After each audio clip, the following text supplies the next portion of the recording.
El espacio en que vivimos no es vida, sino tiempo. Séneca nos introduce de lleno en la filosofía de la vida, en el hecho de vivir, en la brevedad de ese espacio de tiempo que se nos concede. Pero en ese espacio, que es exiguo, debemos, nos dice el filósofo latino, aprender a vivir y a morir, cosa que no es fácil, afirma también.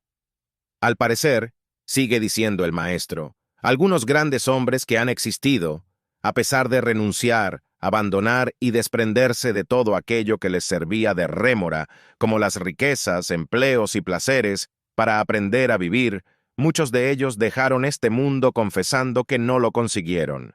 Según Séneca, la brevedad de la vida es sólo para aquellos que la malgastan con actividades múltiples y distintas del estudio de la filosofía. Solo los filósofos son los que han entendido y han aprendido a valorar el tiempo en sus tres momentos y han aprendido a vivir y a morir. Por lo tanto, solo el sabio es el único capaz de disfrutar íntegramente de la vida. Capítulo 1. La mayor parte de los humanos, según Paulino, quien se queja de la mezquindad de la naturaleza porque somos engendrados con un exiguo tiempo de vida.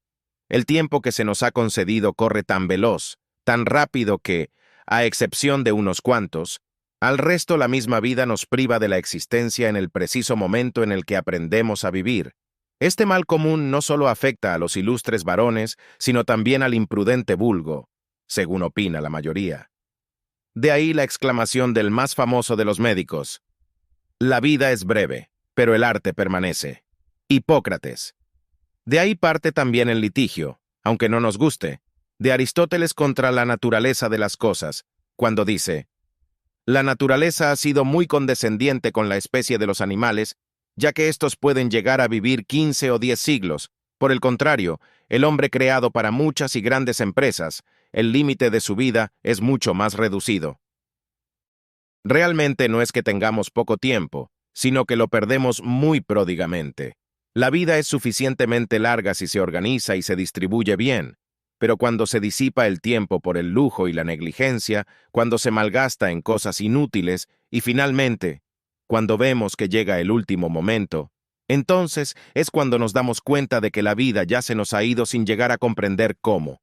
Es decir, no es que hayamos recibido una vida corta, sino que nosotros la hemos hecho breve, y no es que estemos escasos de tiempo, es que lo derrochamos. Así como la abundancia y las riquezas en manos de un derrochador se disipan fácilmente, por el contrario, cuando la riqueza, aunque sea modesta, cae en manos de un buen administrador, ésta se multiplica con su gestión. Capítulo 2. ¿Por qué nos quejamos de la naturaleza de las cosas? La naturaleza se desarrolla por sí misma benignamente. La vida, si sabes utilizarla inteligentemente, es larga. Sin embargo, a uno le embarga una insaciable avaricia, a otro una incontrolable obsesión por estar ocupado en las tareas más inútiles. Otro se deja arrastrar por la bebida, otro se embrutece por la misma inercia, a otro una fijación siempre pendiente de los juicios ajenos, a otro el deseo desbocado de comprar y vender, y otro por la esperanza de lucro recorre las ciudades y mares. A otro le seduce el placer de la vida militar y no cesa de preparar peligros ajenos y se angustia por los suyos. Otros que transcurren la vida en una esclavitud a la tradición de sus mayores. A otros muchos les preocupa sobremanera el prurito de la belleza, o bien el atractivo de la belleza ajena, o bien el descontento por su propio aspecto.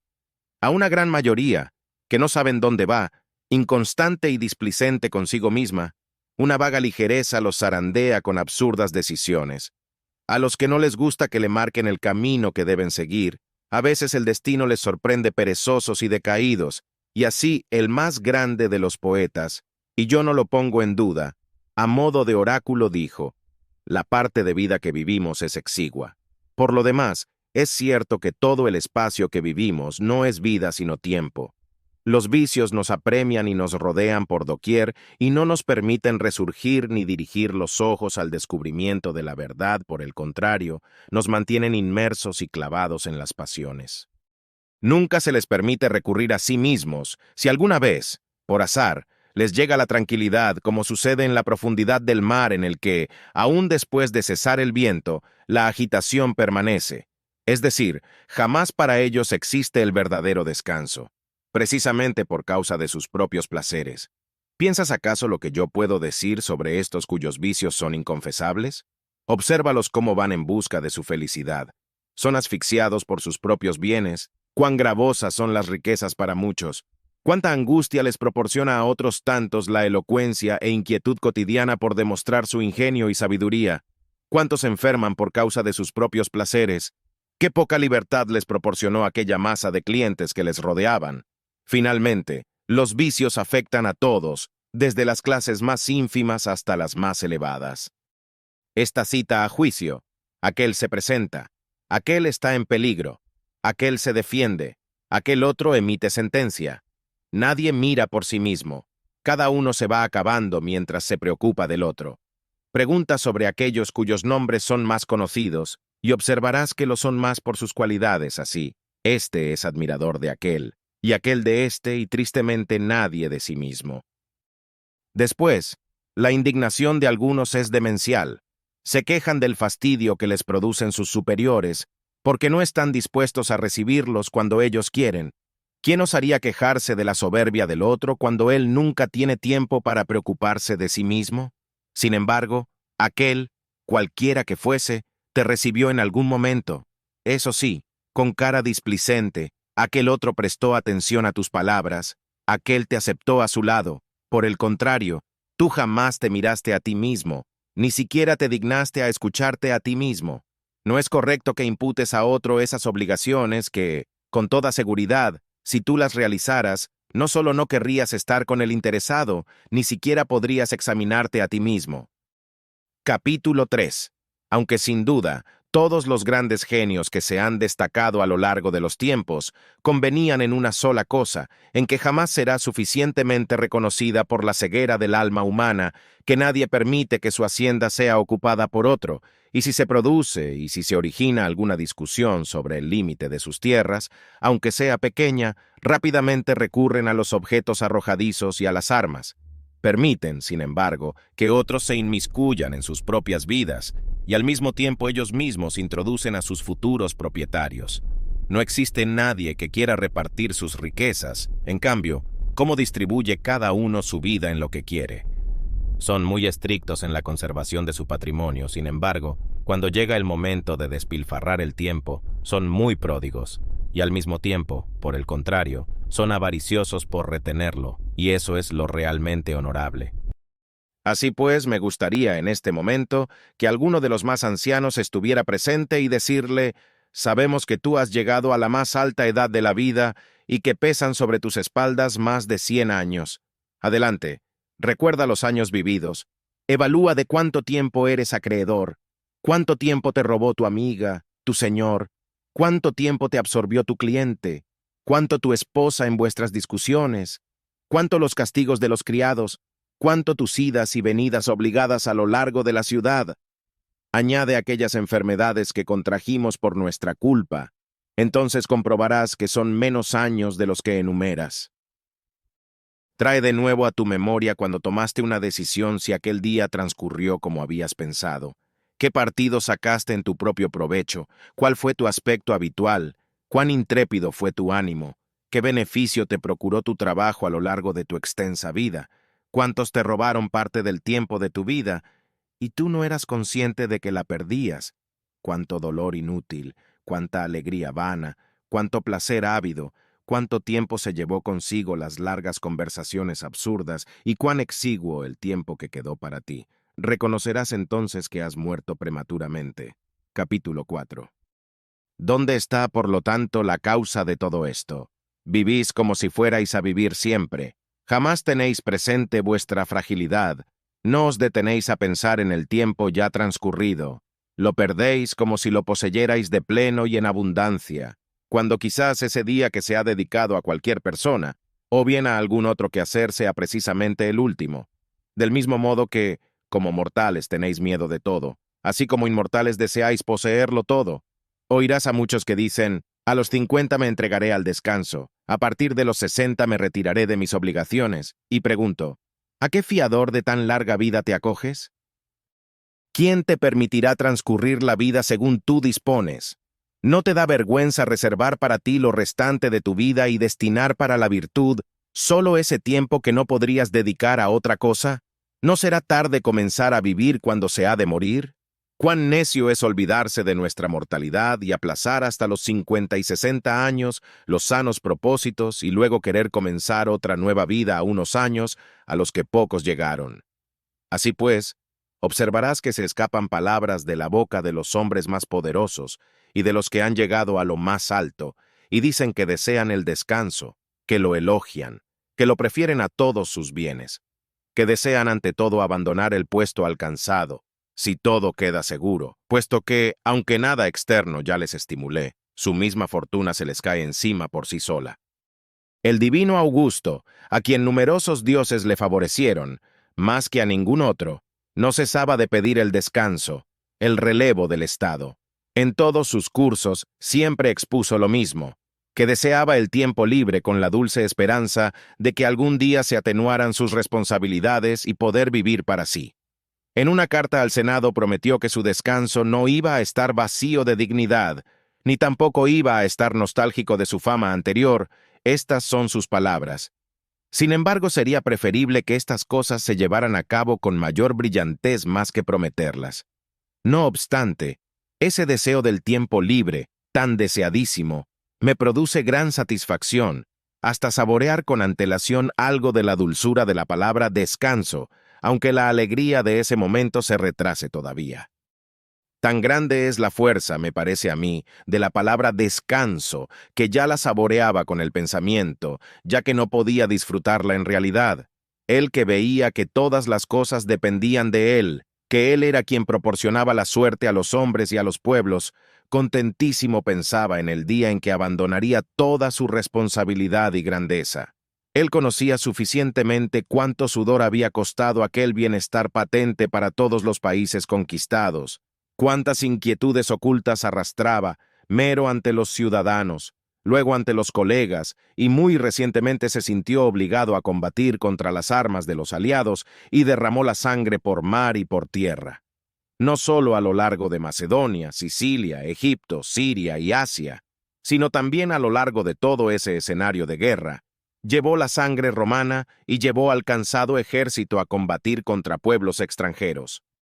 Mientras somete los Alpes y subyuga a los enemigos, que les habían arrebatado la paz, y extiende los límites de su poder más allá del otro lado del Rin, del Danubio y del oriental Éufrates, en Roma se agitaban las espadas de Murena, de Fanio, de Cepión, de Lépido y los Egnacios contra él.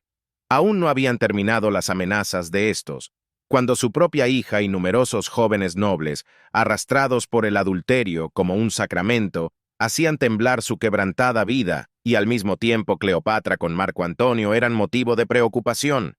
Valientemente se deshacía de estas úlceras con sus propios recursos, pero aparecían otras, como un cuerpo que se rompe por alguna parte debido a un fuerte flujo de sangre.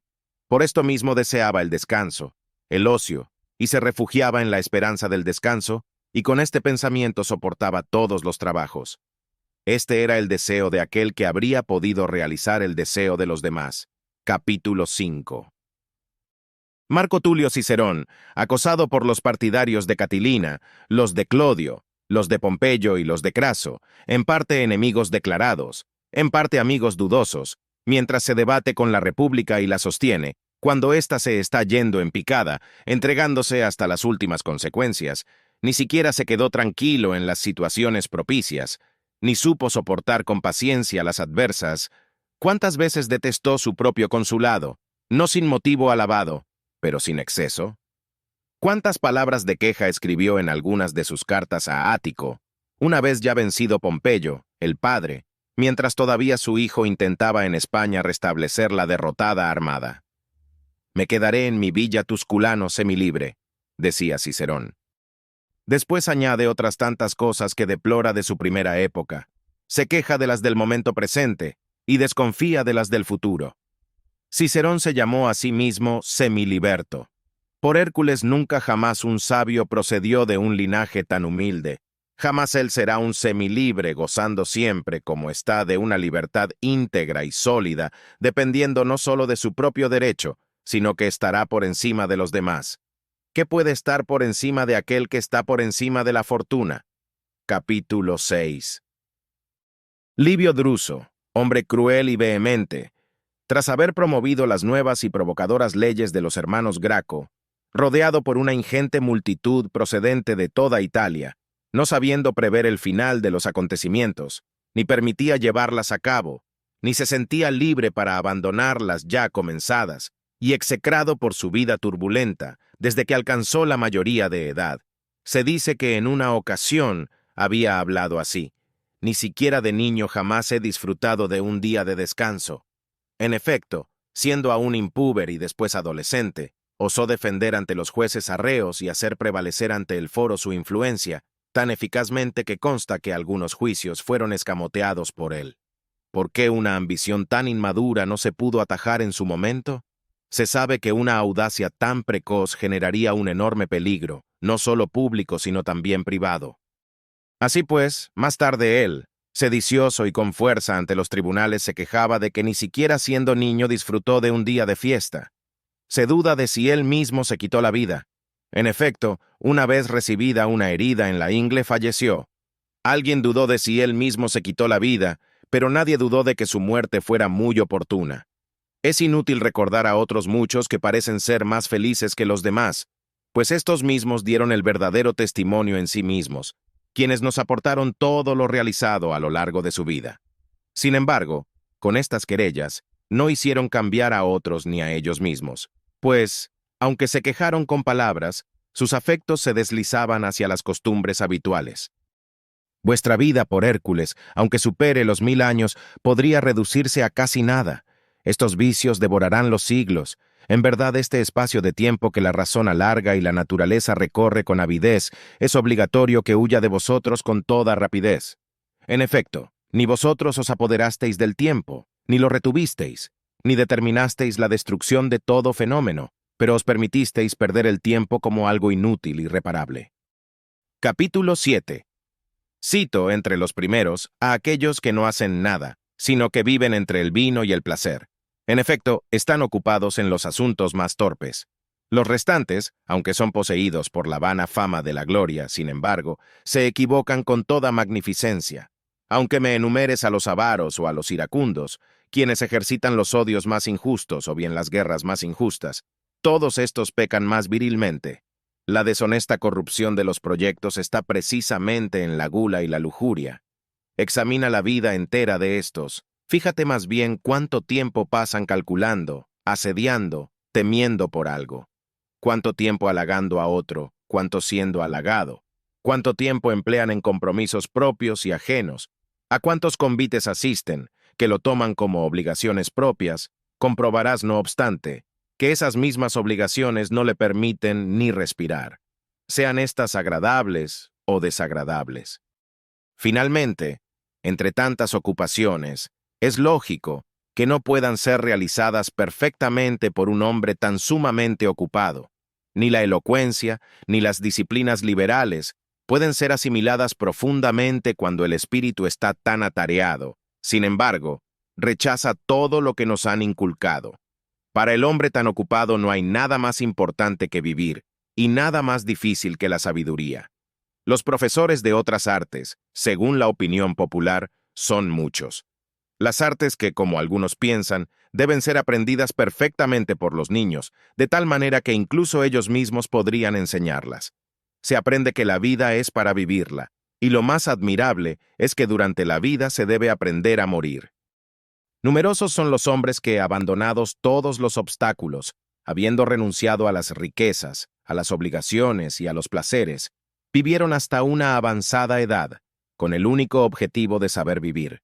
En cambio, otros muchos dejaron la vida tras confesar que ellos de ningún modo supieron vivir la vida, como lo hicieron aquellos. Es propio del varón eminente, créeme, por encima de los errores humanos, no permitir perder nada de su tiempo, y así su vida es larguísima, puesto que todo cuanto le ofrecía la vida, todo le parecía aprovechable para él.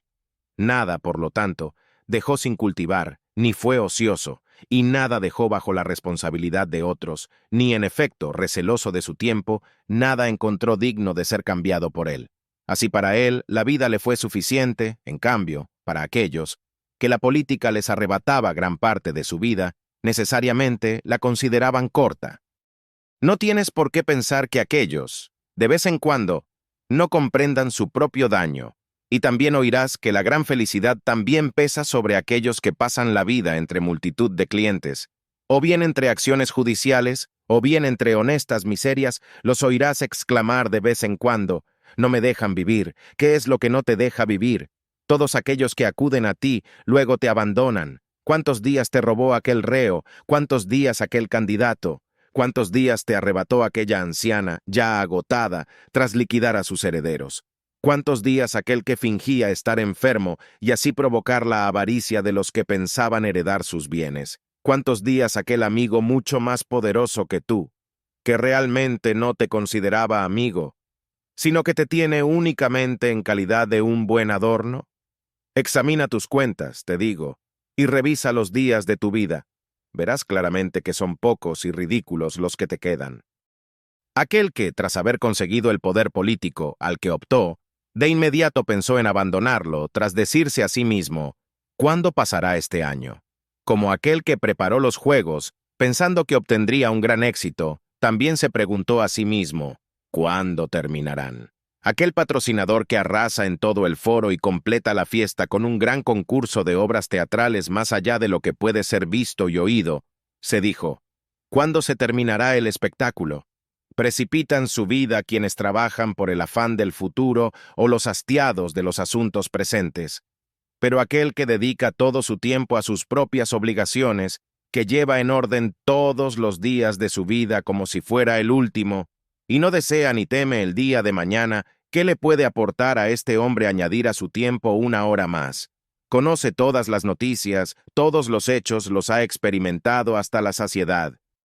Sobre lo demás, que la fortuna lo distribuya como quiera y piense, la vida ya discurre con seguridad. A este se le puede añadir todo, pero no se le puede sustraer nada.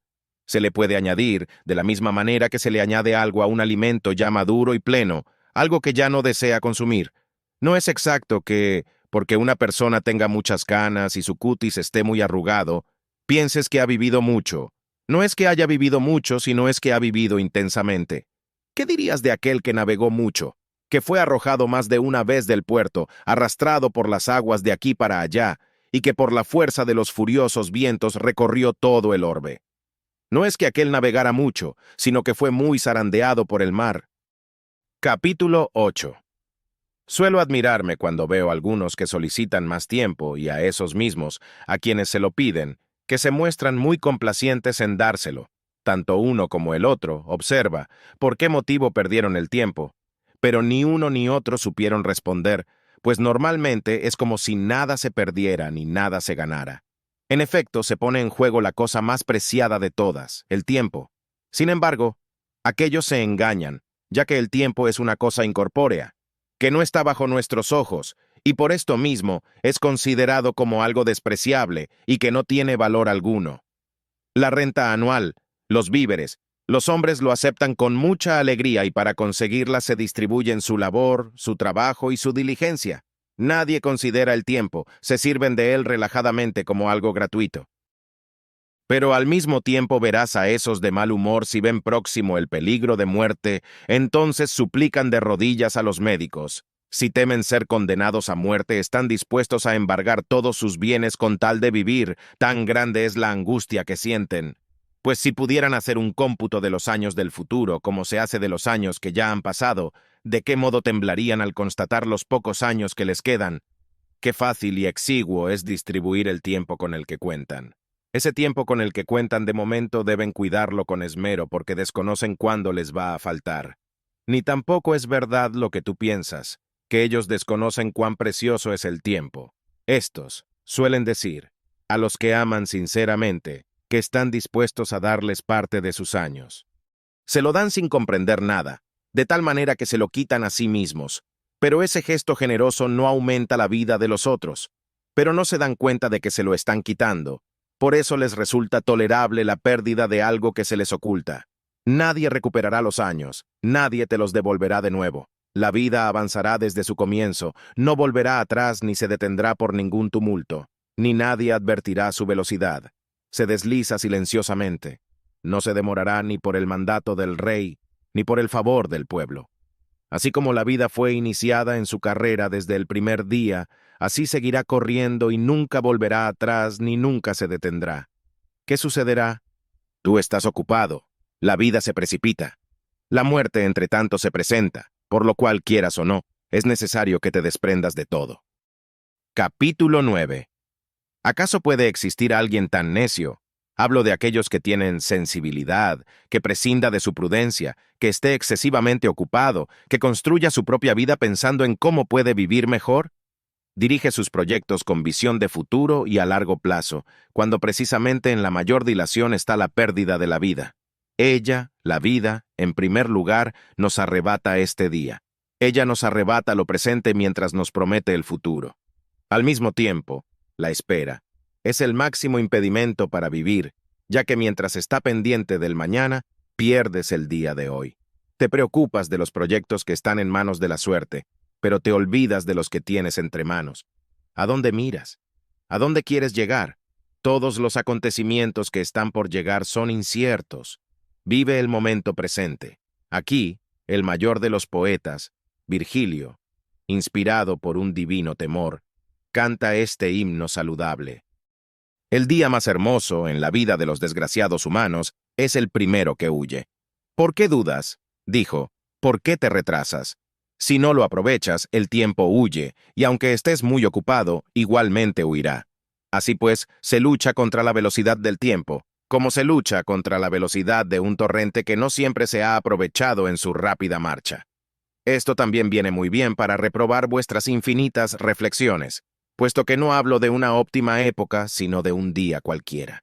¿Cómo puedes sentirte tan seguro, no solo ante la lenta fuga de los meses, sino también ante la precipitada fuga de los años, aunque a tu codicia le parezca bien? El poeta habla contigo acerca de un día, y sobre la huida de este mismo día.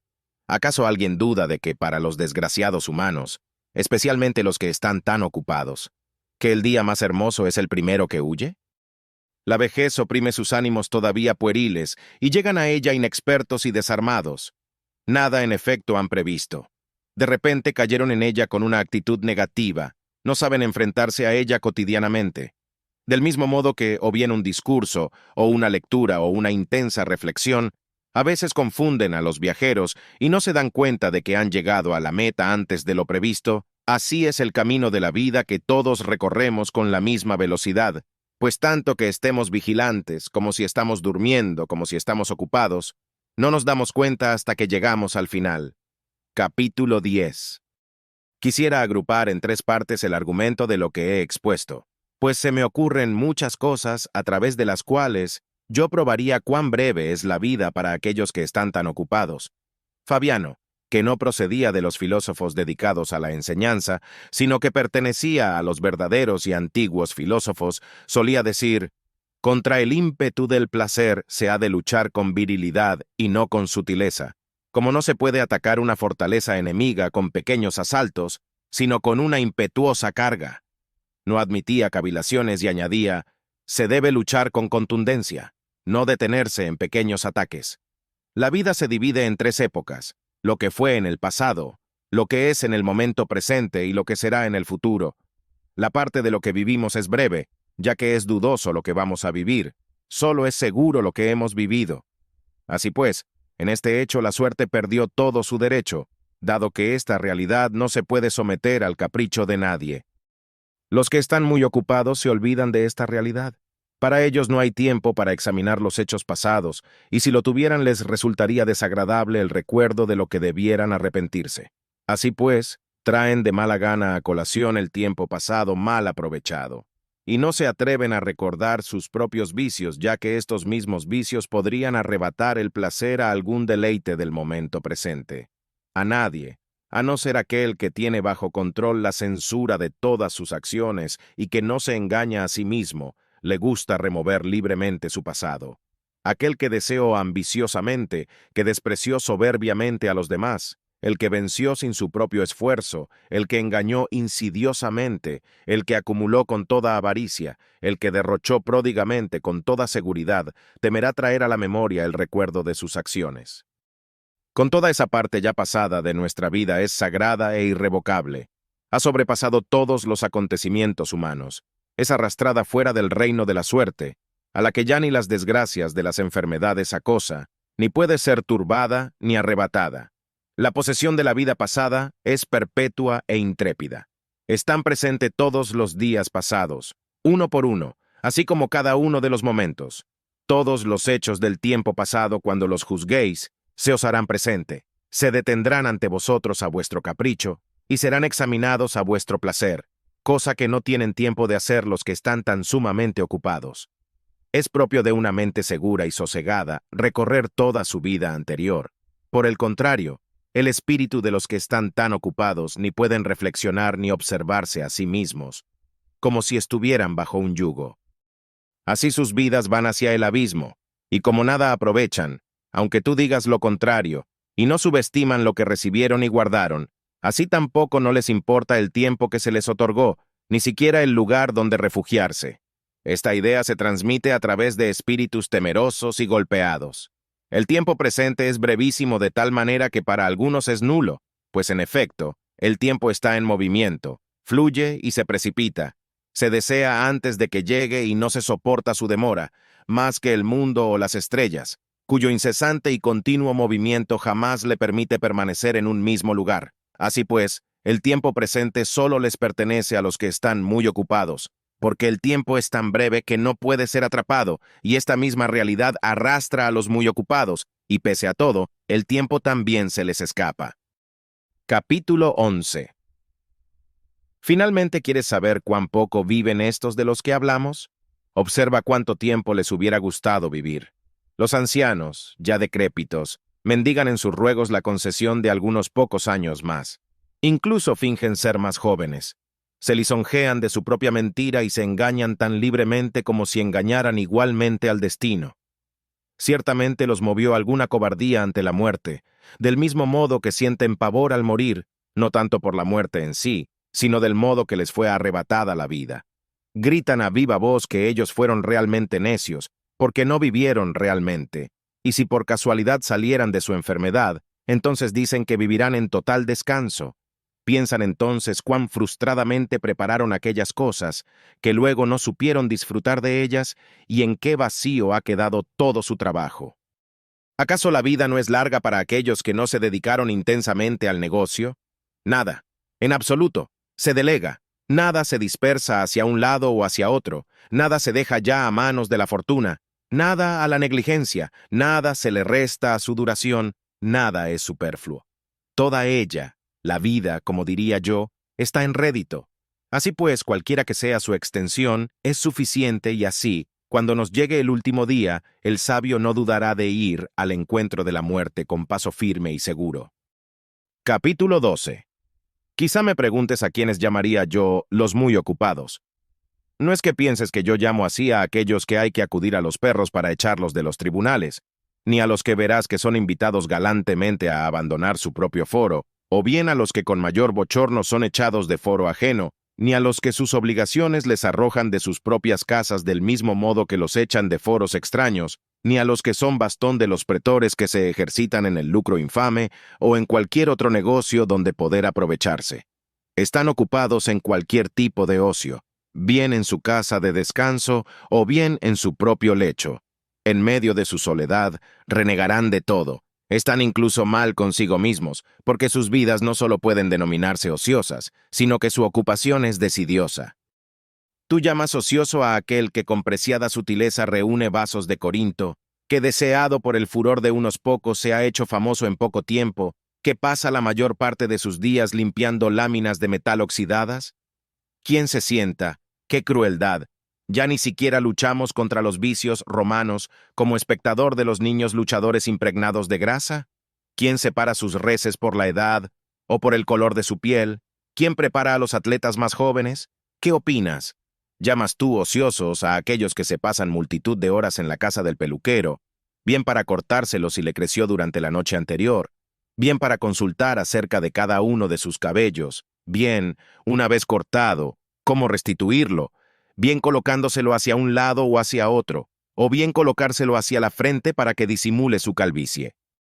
¿Cómo se encolerizan si el peluquero es un poco negligente, como si le hubiera atendido igual que a un hombre cualquiera? ¿Cómo se enfadan si se les corta algo de su cabellera, si les queda algún cabello fuera de sitio, y sus rizos mal colocados? ¿Quién de estos no prefieren que se turbe el estado antes que su cabellera? ¿Quién de estos no se preocupa más de su cabellera que de su salud? ¿Quién de estos no prefiere ser considerado más por su aspecto que por su honestidad? ¿Consideras tú ociosos a los que están totalmente ocupados entre peines y espejos? ¿Qué diré de aquellos que están ocupados en componer, en oír y en aprender canciones musicales, mientras modulan la voz en inflexiones estúpidas, cuando el curso de la naturaleza marcó el camino más recto, que resulta el óptimo y singular en cada uno? ¿Qué de aquellos que hacen sonar sus dedos midiendo interiormente los versos? ¿Qué de aquellos que incluso cuando son llamados para asuntos serios, con frecuencia, están tristes y se les oye cantar en voz baja?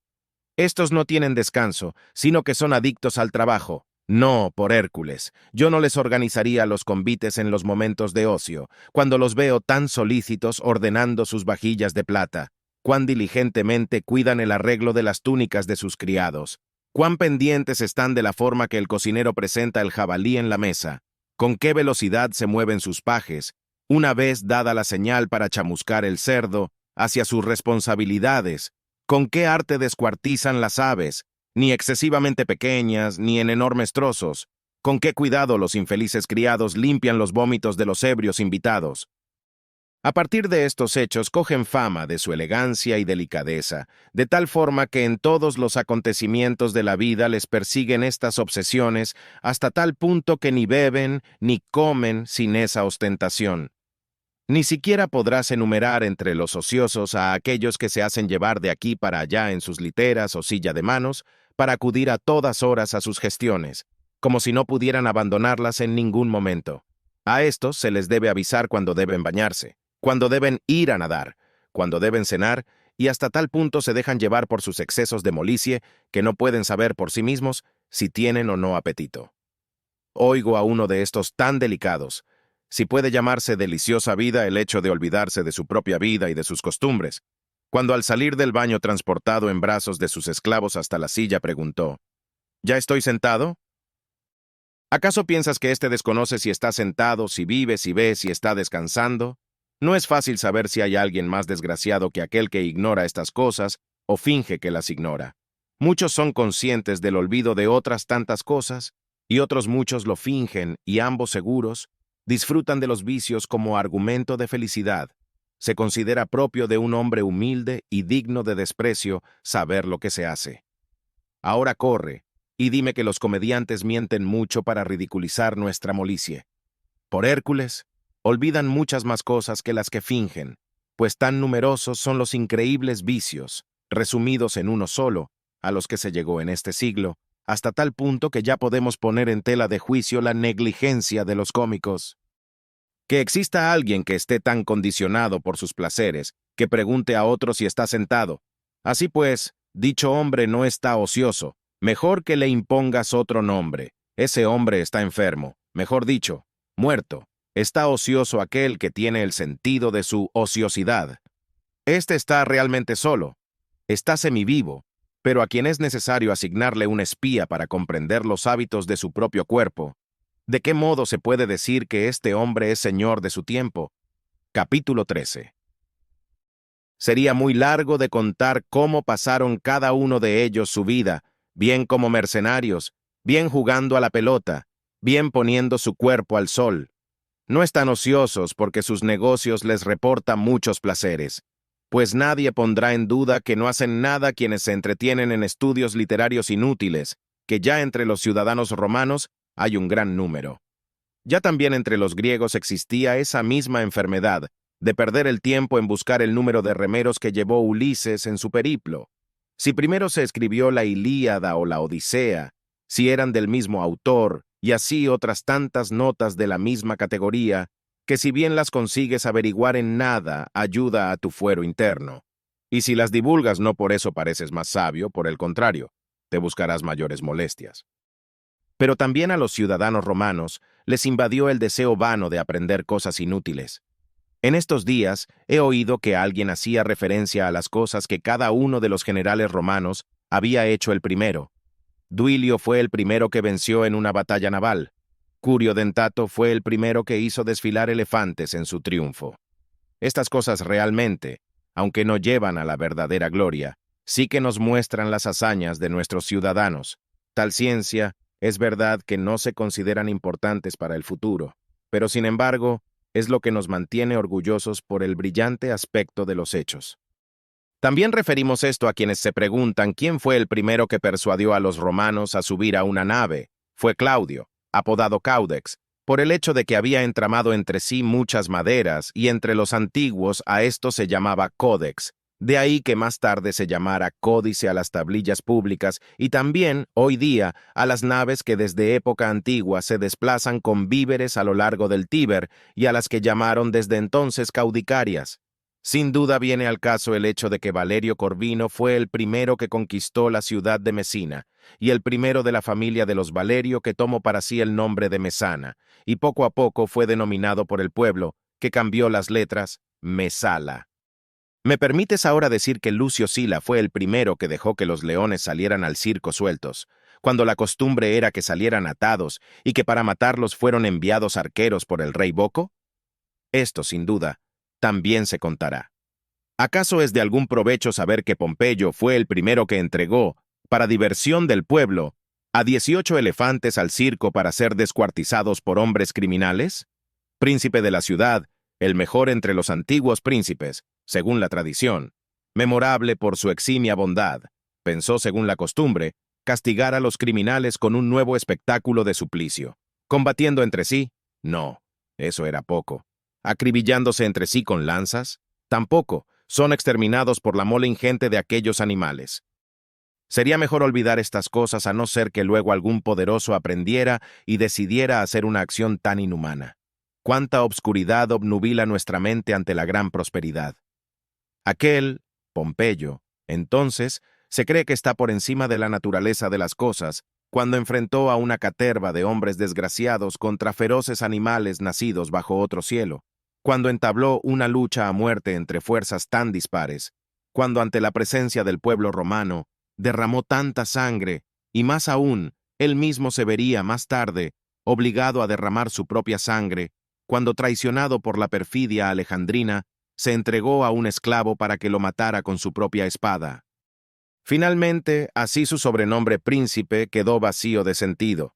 Sin embargo, tengo que volver al asunto del que me he apartado, y mostraré dentro del mismo tema la vacua diligencia de algunos. El mismo autor dice que Metelo, triunfando en Sicilia, tras haber vencido a los cartagineses, fue el único romano que en su desfile había conducido delante de su carro 120 elefantes cautivos. Que Sila fue el último de los romanos que amplió el pomerium espacio entre la muralla y el campo en el que, según los antiguos, no se podía ni cultivar ni trabajar, porque era costumbre no permitir alargar terrenos conquistados en otras provincias, sino el adquirido en la propia Italia. Es más provechoso saber esto que si el monte Aventino estaba fuera de dicho pomerium, como el mismo autor afirmaba, que, por causa de una de estas dos razones, o bien por el hecho de que el pueblo se hubiera apartado de él, o bien por el hecho de que Remo, habiendo acudido a aquel lugar para consultar los auspicios, las aves no le fueron favorables, después añadiendo otros innumerables casos que unos se los inventaba, o bien otros parecían demasiado falsos.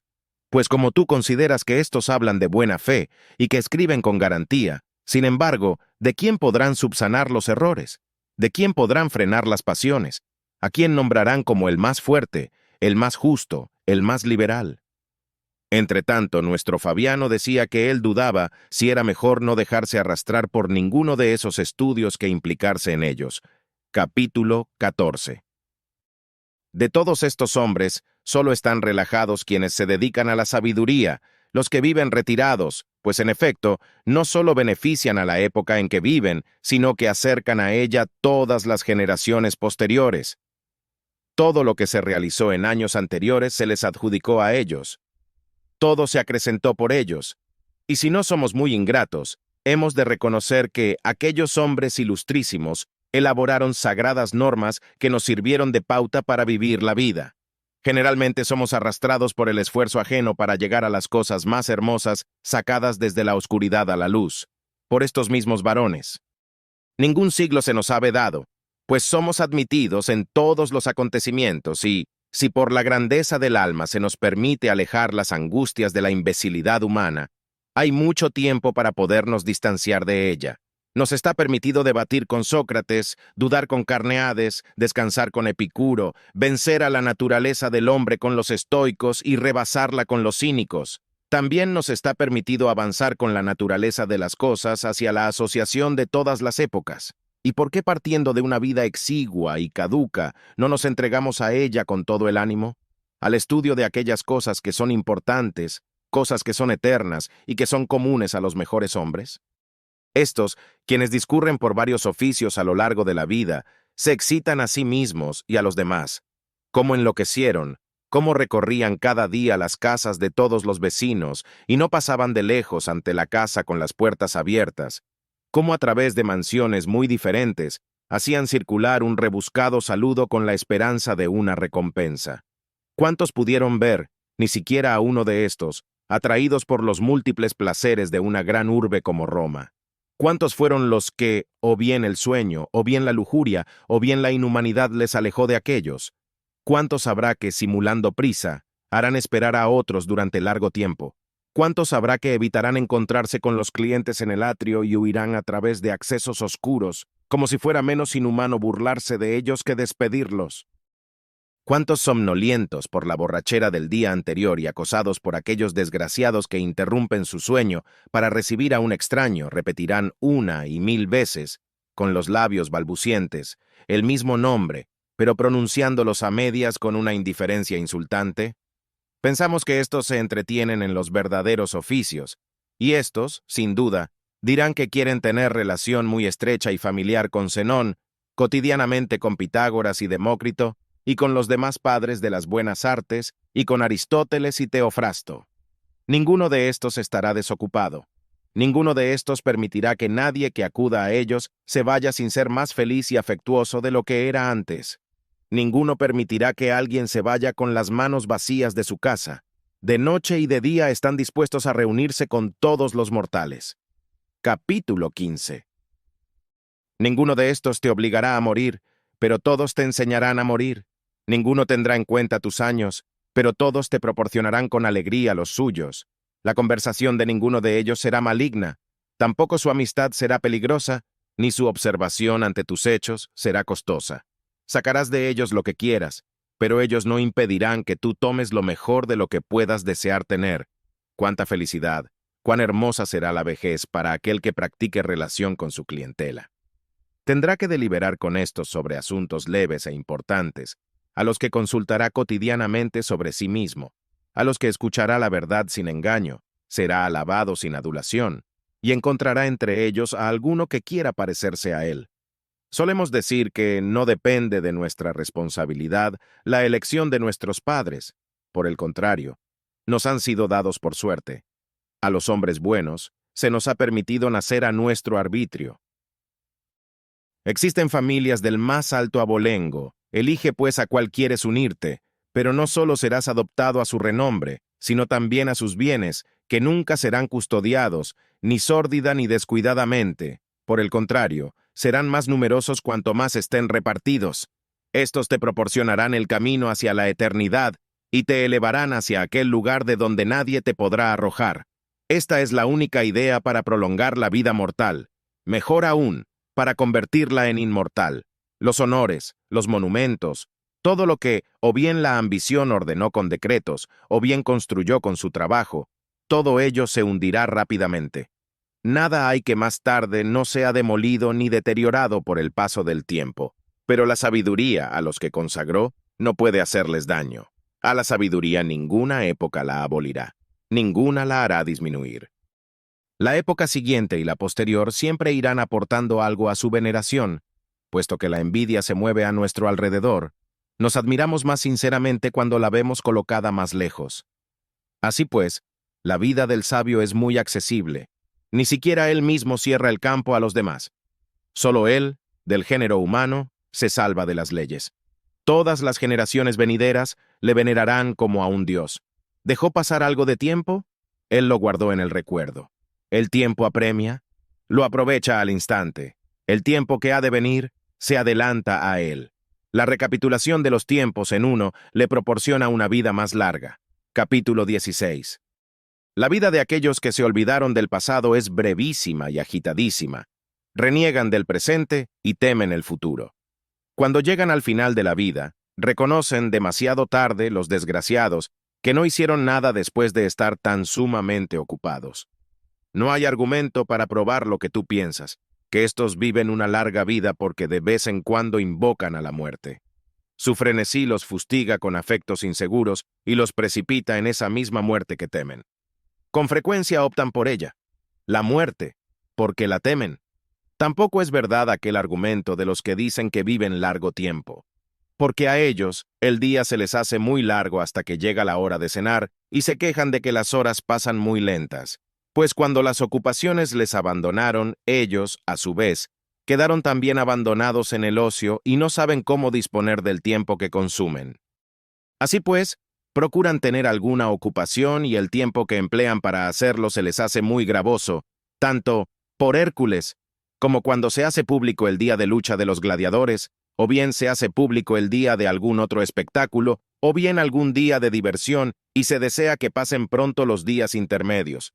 Todo retraso de un acontecimiento esperado se les hace eterno, pero aquel tiempo que ellos desean ansiosamente es breve y se les hace mucho más breve por su culpa. Van de aquí para allá y no son capaces de detenerse en un único entretenimiento. Para ellos los días no son largos, sino odiosos. Por el contrario, cuán breves les parece el día cuando están en los brazos de las prostitutas, o bien en los brazos de la embriaguez. Luego, además, el furor de los poetas que alimentan los errores humanos con sus fábulas, en las que Júpiter aparece seducido por el placer duplicando la noche. ¿Qué otra cosa puede suceder con eso sino fomentar así nuestros vicios como si los dioses fueran autores de ellos y poner como excusa la propia licencia de la divinidad? ¿Acaso estos pueden considerar breves esas noches que pagan tan caro? Pierden el día esperando la noche y pierden la noche por miedo al amanecer. Capítulo 17. Sus mismos placeres, a la hora de la verdad, son inseguros e inquietos por varios temores, y un angustioso pensamiento se presenta cuando están exultantes. ¿Cuánto durarán estos placeres? Los reyes, llevados por este mismo sentimiento, lamentaron su poderío, y ni siquiera la inquietud por su fortuna les compensa. Por el contrario, de vez en cuando, les atemoriza sobre todo cuando se ven próximos a su fin. Cuando el ejército se extendió por todo el espacio de los campos, ni siquiera el insolente rey de los persas, Jerjes, pudo abarcar con su vista toda su extensión, y lloró pensando que dentro de 100 años ninguno de aquella valiosa y numerosa juventud subsistiría, pues él personalmente los había llevado a su destino. Lloró, él que había perdido a tantos hombres, unos en el mar, a otros por tierra, a otros en las guerras, a otros por la huida, y por todos temía ya que, en un corto plazo de tiempo, menos de 100 años, desaparecerían. ¿Cuáles son sus alegrías y cuáles sus temores? En efecto, no se apoyan en sólidas causas, sino en aquella vanidad en la que nacen. ¿Por cuánto tiempo piensas tú que son desgraciados, cuando son ellos mismos los que lo confiesan, aun cuando también aquellos de los que se enorgullecen y con los que presumen de estar por encima de los demás, son también poco sinceros? También las grandes riquezas producen inquietud. Nadie piensa que las riquezas son un bien menor que lo óptimo. Por otra parte, es necesario servirse de otra felicidad para conservar la propia felicidad, y en favor de esas mismas promesas que se hicieron, deben hacerse otros votos. En efecto, todo lo que sucede de una manera fortuita es inestable. Lo que se elevó más de lo debido es más propicio a su declive. A nadie le agradan las situaciones que están dispuestas a la ruina. Por lo tanto, misérrima tiene que ser la vida y no efímera solamente, para aquellos que acumulan, con gran trabajo, todo lo que poseen en grandes cantidades. Normalmente consiguen fatigosamente todo lo que desean, y una vez que las han conseguido, sienten preocupación por conservarlas. Entretanto, no piensan en el tiempo pasado, que ya nunca podrán recuperar. Nuevas ocupaciones sustituirán a las antiguas. La esperanza origina otra nueva esperanza, y la ambición otra nueva meta. No se busca el final de las desgracias, sino que se cambia de objetivo. Nuestros honores nos hacen sufrir, más tiempo aún nos quitan los ajenos. Como candidatos, hemos abandonado el trabajo público, comenzamos como sufragistas. Acosados, abandonamos la obligación de acusar, somos jueces, desistimos de serlo, ahora es fiscal. Envejeció por la gestión mercenaria de los bienes ajenos, ahora está agobiado por la administración de sus riquezas. ¿Abandonó Mario la vida militar? Pues ejerció el consulado. ¿Quincio se esforzó por abandonar la dictadura? Se le obligó de nuevo a abandonar el arado. Escipión no estaba tan preparado como para ir contra los cartagineses. Sin embargo, venció a Aníbal y a Antíoco, y fue decoro del consulado y fiador de su hermano. Si él no se hubiera opuesto, hoy estaría al lado de Júpiter. Sediciones civiles atacaron al salvador de la patria, y tras haber despreciado, desde joven, los honores semejantes a los de los dioses, la ambición le deleitará, ya anciano, en un destierro sin fin. Nunca faltarán hombres felices, o bien desgraciados por alguna causa. La vida se tortura con las preocupaciones. El ocio nunca existirá, por el contrario, siempre se deseará. Capítulo 18. Así pues, querido Paulino, apártate del vulgo, y arrojado a puerto más tranquilo, no esperes a que la vejez te lleve a él. Piensa cuántas fluctuaciones has soportado, cuántas tempestades has afrontado, unas veces privadas, otras públicas que se volvieron contra ti. La virtud es ya suficientemente exhibida por tus laboriosas e inquietas obligaciones. Comprueba qué es lo que se puede hacer en el ocio. La mejor parte de la vida, con toda seguridad, es la que se entrega a la República, pero toma algo de tu tiempo también para ti. No te invito a una vida perezosa e inerte, ni que te sumerjas en una vida de ensueño y de placeres codiciados por la plebe. No, eso no es a lo que has de aspirar. Encontrarás otros trabajos que aún llevarás con entusiasmo, trabajos que, retomados de nuevo, te aportarán seguridad. Tú, que administras gran parte de las rentas del imperio, las ajenas, tan diligentemente como administras las tuyas y tan escrupulosamente como las públicas. En tu responsabilidad encontrarás el aprecio. Pero también te será difícil evitar el odio. Sin embargo, créeme, es más importante arreglar las cuentas de tu vida que el control del trigo público almacenado. Recobra pues ese vigor de ánimo que tienes, tan capacitado para las mayores empresas, eso sí, es una obligación honorífica pero poco adecuado para llevar una vida feliz. Y piensa que haberte dedicado desde tu infancia al estudio de tantas ciencias y arte liberales no se hizo con la intención de que se confiara a tu responsabilidad la administración honrada de miles de sacos de trigo público. Ciertamente era mucho más lo que se esperaba de ti. No faltarán hombres de una honradez escrupulosa para esos trabajos tan laboriosos. Las sufridas acémilas transportarán mejor las cargas que los nobles caballos. ¿Quién se atrevería jamás a castigar la generosa agilidad del caballo con una carga pesada? Considera además cuánta preocupación será para ti que te acusen de haber cargado con una responsabilidad tan pesada. Llevas un negocio que está relacionado con el vientre humano. El pueblo hambriento ni acepta el razonamiento, ni se mitiga con la equidad, ni se doblega a ruegos de ningún tipo. Recuerdo así que pocos días después de morir cayó César, Calígula, si es que hay algún sentido en los difuntos, al parecer se lamentaba de que se moría y que dejaba al pueblo romano sano y salvo, pero con alimento para subsistir solo 7 u 8 días aproximadamente. Mientras él unía puentes con sus naves y jugaba con las fuerzas del imperio, se acercaba también a los que estaban cercados por el último de los males, la falta de alimentos. A imitación de un rey soberbio, furioso y extranjero, casi estableció la muerte y el hambre y la ruina de todas sus cosas.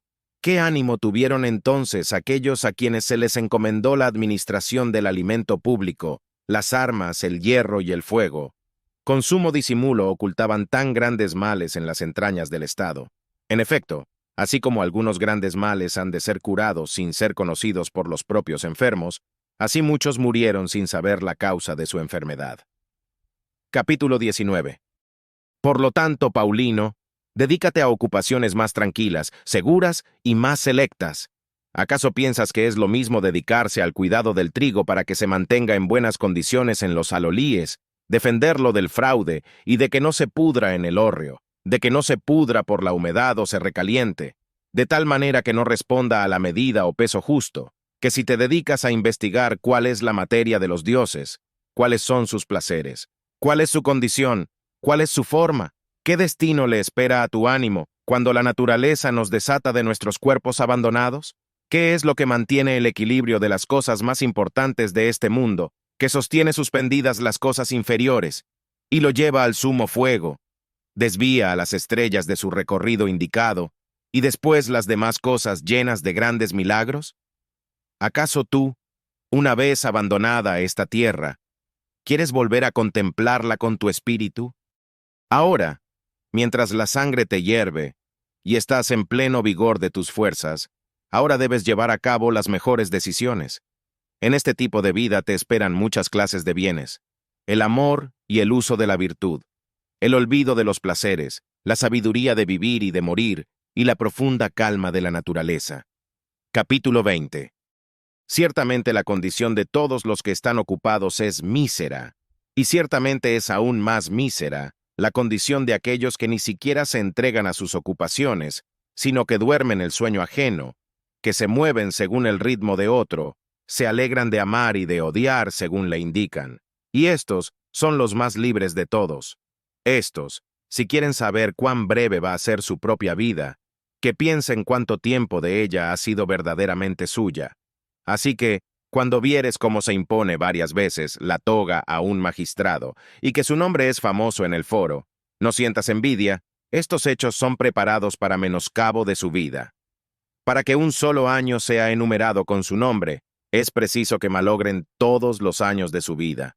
A algunos que lucharon en primera fila, llevados por la ambición, la vida los abandonó, aún siendo jóvenes. A otros se les arrebata la vida en medio del desarrollo de una dignidad. Tras luchar contra 1000 indignidades, ellos entonces se dan cuenta de que solo han labrado su nombre en su propia lápida. Ya en la vejez, algunos disponen de ella como una juventud llena de esperanza, entonces en medio de grandes e ímprobos esfuerzos, la vida desfallece inválida. Desgraciado aquel que evapora el espíritu en juicios a favor de desconocidos litigadores, buscando los aplausos de un foro inexperto. Necio aquel que, más cansado de vivir que de trabajar, muere entre sus obligaciones. Necio aquel que su heredero se ríe de él mientras arrasa con la fortuna que él amasó. No puedo pasar por alto el ejemplo que se me ocurre. El anciano, Turanio, de gran diligencia y estricto, quien después de los 90 años, Calígula le hizo dimitir de su cargo de procurador de Roma. Entonces él ordenó que se le pusiese en un lecho, como si estuviera exánime, y que toda su familia le llorase. Sus siervos lloraban sin cesar el descanso de su anciano dueño, y no cesaron hasta que fue restituido en su cargo. ¿Acaso es tan agradable morir mientras estamos ocupados? Ese mismo ánimo es propio de la mayoría.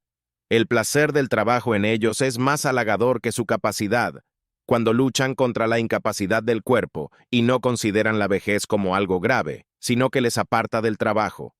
Pero la misma ley, a partir de los 50 años, no obliga a la vida militar. A los 60 no admite nuevos senadores. De todos modos, los hombres solicitan el descanso con más reparo que la propia ley. Entretanto, mientras roban y son robados, mientras se quitan unos a otros el sosiego, mientras se hacen unos a otros desgraciados, la vida discurre sin fruto, sin placer, sin ningún provecho para su espíritu. Nadie tiene delante de sí la muerte, nadie desecha la esperanza. Muchos, ciertamente, disponen aquello que ha de suceder después de que hayan muerto. Construcción de grandes mausoleos, dedicación de monumentos públicos, ofrendas fúnebres, suntuosos funerales y regalos para sus piras funerarias.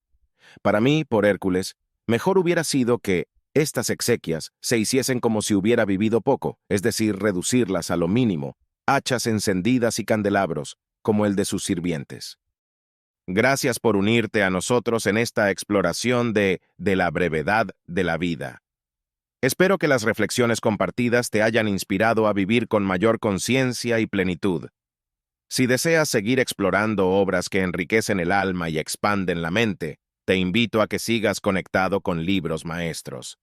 Que las lecciones de Séneca sobre la vida nos acompañen en nuestro camino hacia una existencia más significativa y satisfactoria.